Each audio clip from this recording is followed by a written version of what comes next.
Des touristes qui dépensent des fortunes pour tirer sur des civils. Cela pourrait être un mauvais scénario de film d'horreur, mais malheureusement, cette histoire est bel et bien réelle. Una sorta di safari dell'orrore, non so se è una definizione appropriata. Sì, safari dell'orrore è la definizione più appropriata. Nous sommes au début des années 90 et la guerre de Bosnie démarre aux frontières de l'Europe. La capitale, Sarajevo, est totalement assiégée par les troupes serbes.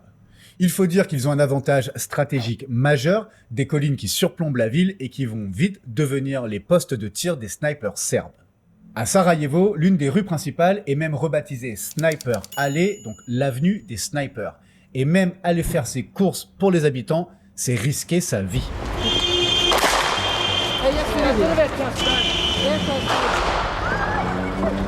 On dénombre d'ailleurs 11 000 victimes des snipers serbes.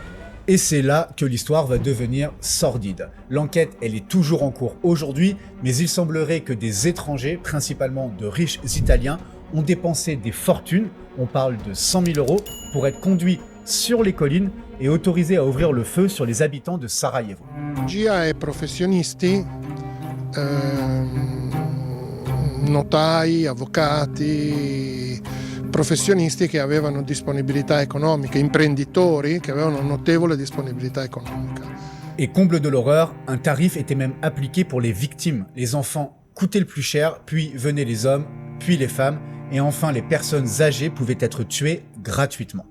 Cette histoire, elle ne date pas d'hier, mais à l'époque, tout ça, ce n'était que des rumeurs.